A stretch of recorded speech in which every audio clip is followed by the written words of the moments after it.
నమస్తే. Welcome to citizens pulse. నేను మీ ఉదయ్.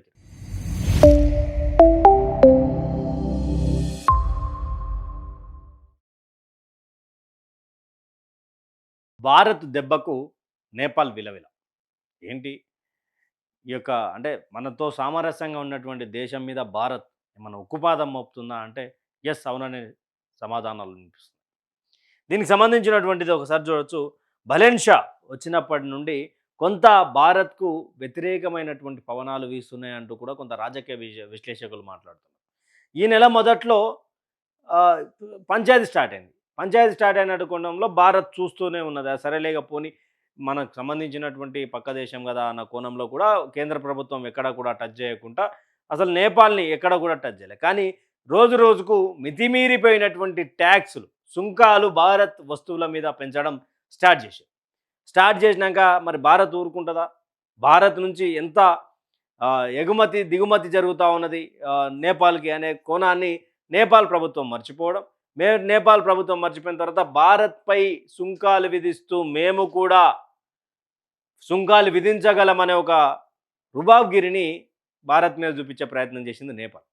అయితే అసలు ఇక్కడ పంచాయతీ అంతా నేపాల్‌కి భారత్ ఉక్కుపాదం మోపి భారత్ రివర్స్ అయితే ఏం నష్టం అవుతుంది అంటే నేపాల్‌లో దాదాపు చాలా వరకు పెట్రోల్, డీజిల్ రేట్లు 150, 140 రూపాయలకు సంబంధించినటువంటి ఉంటుంది. అయితే అక్కడి నుంచి వచ్చినటువంటి వాళ్ళు బీహార్ రాష్ట్రంలో ఉన్నటువంటి అరేరియా, కిషన్గంజ్ జిల్లాలలో బార్డర్, ఇది ఒక బార్డర్ మన నేపాల్కి. అక్కడికి వచ్చి చేరుకొని ఇక్కడ పెట్రోల్ నింపుకొని పెట్రోల్ క్యాన్లల్లో కానీ డీజిల్ డ్రమ్ములల్లో నింపుకొని అక్కడ పోయి అక్కడ అమ్ముకునే వాళ్ళు. అయితే భారత్ నుంచి అక్కడ పోయి ఇక్కడ కొట్టించుకొని అక్కడ పోయి అమ్ముకునేటువంటి ప్రక్రియను భారత్ పూర్తిగా బంద్ చేసింది. మా మీదనే సుంకాలు వేస్తావా అంటూ కూడా అరుస్తుంది భారత్.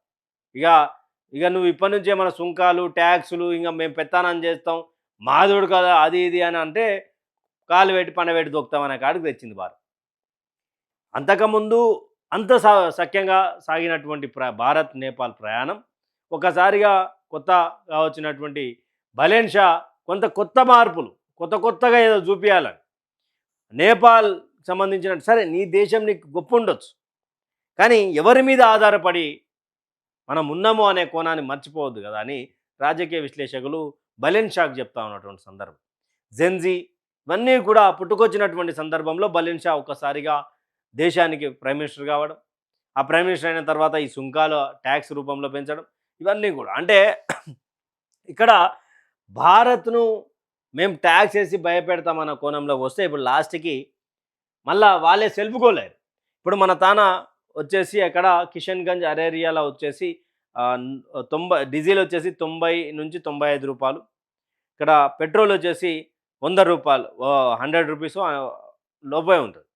అయితే ఇక్కడ వీళ్ళకి వచ్చేసి డీజిల్ వచ్చేసి 135 రూపాయలు, పెట్రోల్ వచ్చేసి 140 రూపాయలు. అంటే ఈ వ్యత్యాసం చూడండి, దాదాపు ఒక లీటర్ మీద డీజిల్ అయితే 40 రూపాయలు, పెట్రోల్ అయినా 40 రూపాయలు. అంటే 40 రూపాయల వ్యత్యాసం ఉండడంతో అక్కడ ఉన్నటువంటి బార్డర్ అరేరియా, కిషన్గంజ్ జిల్లాలో ఉన్నటువంటి బార్డర్లో ఉన్నటువంటి పబ్లిక్ అంతా ఇక్కడికి రావడం, బీహార్కి రావడం, అక్కడ డ్రమ్ములలో నింపుకపోవడం, తర్వాత ట్రాక్టర్లు ఫుల్ చేసుకోవడం, తన వాహనదారులు కూడా పూర్తి స్థాయిలో అక్కడ మోతాదు కంటే ఎక్కువగా నింపుకొని అక్కడికి వెళ్ళి అమ్ముకునేటువంటి ప్రక్రియ ఎప్పటి నుంచో జరుగుతూ ఉంది. ఇప్పుడు కొత్తగా ఏం జరుగుతలేదు. అయితే అక్కడ పెట్రోల్ కొని అమ్మాలి అంటే ఎవరు కొననటువంటి పరిస్థితి. ఇక్కడ తక్కువ 40 రూపాయలు అంటే దాదాపు 10 రూపాయల 20 రూపాయల ఖర్చు పైన 20 రూపాయలు లీటర్ మీద మిగులుబాటు నేపాలీలకు ఉంటుంది. ఇంకోసారి బలెన్ షా వచ్చి ఎంత పంచాయతీ స్టార్ట్ చేయగానే అక్కడ ఒకసారిగా మొత్తానికి క్లోజ్ చేసేసారు. కిషన్గంజ్లో మీటింగ్ పెట్టుకునే అధికారులు ఇప్పటి నుండి నేపాలీలకు మనము పెట్రోల్, డీజిల్ అమ్మడం లేదు, ఎవరు అమ్మినా కూడా కఠిన చర్యలు తీసుకుంటామని చెప్పేసి కూడా బంక్ యాజమాన్యాలకు అందరికి కూడా ఒక నోటీస్ సర్వ్ చేసింది.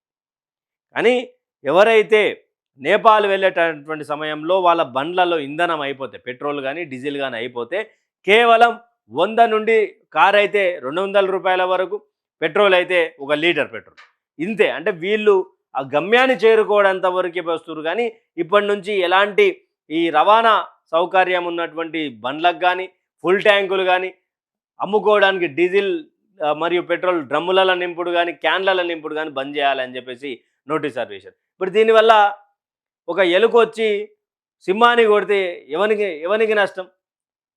ఒక పెద్ద దేశాన్ని చిన్న దేశం కొట్టాలి అనుకుంటే ఎవరికి నష్టం? అత్యంత దగ్గరున్నటువంటి దేశం అది. సరే మనతో కొంత సిద్ధాంతాల పరంగా కొంత ఉంటుంది అని చెప్పి ఇప్పటి వరకు ఎలాంటి సుంకాలు వేయకుండా ఉంటే ఈయన ఏమంటారు కదా, పిల్లొచ్చి పులికి ఏదో చూపించిపోయింది అన్నట్టు. ఇక ఈయన ఏదో రెచ్చిపోయి బలెన్షా రెచ్చిపోయి లాస్ట్కి ఆ బార్డర్లలో పెట్రోల్ డీజిల్ లేకుండా అయిపోయింది. మరి దీని మీద కేంద్ర ప్రభుత్వానికి కూడా నేపాలీ ప్రభుత్వం మాట్లాడే ఆస్కారం ఉంది అంటూ కూడా కొంత సమాచారం.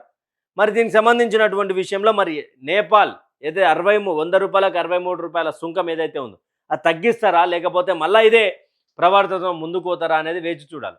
అందుకని భారత్ ఇప్పటి వరకు గతంలో ఒక దెబ్బ చూసినాం. మాల్దీవ్స్ భారత్పై అటాక్ చేయాలా, భారత్ని కించపరిచి మాట్లాడాలన్న కోణంలో మాల్దీవ్స్ కొంత అగ్రెసివ్గా పోతే అప్పుడే నరేంద్ర మోడీ పోయి ఒక కుర్చీ వేసుకొని కూర్చున్నాడు. అబ్బా లక్షద్వీప్లో కుర్చీ వేసుకొని కూర్చొని కాలు మీద కాలు వేసుకొని కూర్చుంటే దెబ్బకు మాల్దీవ్స్ దిగొచ్చి అక్కడ మాల్దీవ్స్కి బుక్ అయినటువంటి టికెట్లు క్యాన్సల్ అయ్యి లక్షద్వీప్కి ట్రాన్స్ఫర్ అయింది. అంటే భారత్లో ఎంతో సౌకర్యం ఉన్నది.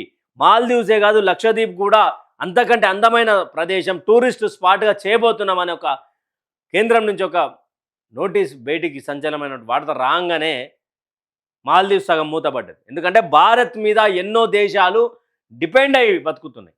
మనం చేసేటువంటి టూరిజం మీద కావచ్చు, మన భారతీయులు వెళ్ళి వర్క్ చేయడానికి కావచ్చు, మన భారతీయులు వెళ్ళి టూరిస్ట్గా ఉండడానికి కానీ, అలాంటి వాళ్ళంతా తోక జాడిచ్చి ముడుచుకున్నటువంటి సందర్భాలతో మరి ఇప్పుడు ఈ సిచ్యువేషన్లో సేమ్ మాల్దీవ్స్ లాగానే నేపాల్ కూడా కనిపిస్తూ ఉన్నది. అంటే భారత్ మీద ఏదో చేయాలా, భారత్ని ఏదో భయపెట్టాలా, భారత్ మీద ట్యాక్సీలు వేసే కొంత అణిగిమణిగి ఉంటుందని. ప్రపంచ దేశాలలో ఇప్పుడు అన్నీ కూడా భారత్ వైపు చూస్తున్నాయి. భారత్ కొన్ని చోట్లల్లా సద్దిమణిగి ఉంది అంటే భారత్ దగ్గర స్నేహపూర్వకమైనటువంటి భావజాలం ఉంది కాబట్టి ఇప్పటికీ ఏమంటారు తగ్గి ఉంటుంది. కానీ భారత్నే భయపెడదామని మీరు సుంకాలు ట్యాక్సీలు వేస్తే భారత్ ఎక్కడ భయపడేటువంటి ప్రసక్తి లేదు. ఇక్కడ భారత్ వైపు చూస్తున్నది కేవలం నరేంద్ర మోడీ గురించి, నరేంద్ర మోడీకి సంబంధించినటువంటి డెవలప్మెంట్ గురించి. ఆయన్నే భయపెడతా అంటే మీరు ఇక దుకాణం బంద్ చేసుకోవాల్సి వస్తుంది అని చెప్పి కూడా కొంత నెటిజన్లు ఫైర్ అవుతా ఉన్నారు. చూడాలి మరి భారత్ ఇదే వైఖరి నేపాల్ మీద వ్యవహరిస్తుందా, లేక సరేలే పోనీ పక్క దేశం కదా, మనకు సంబంధించినటువంటి దేశం కదా అని ఏమన్నా ఎక్స్క్యూజ్ చేసేటువంటి అవకాశం ఉందా? దీనిపై మీ అభిప్రాయాన్ని కామెంట్ సెక్షన్లో కామెంట్ చేయండి. Thank you for watching. Stay tune with citizen pulse.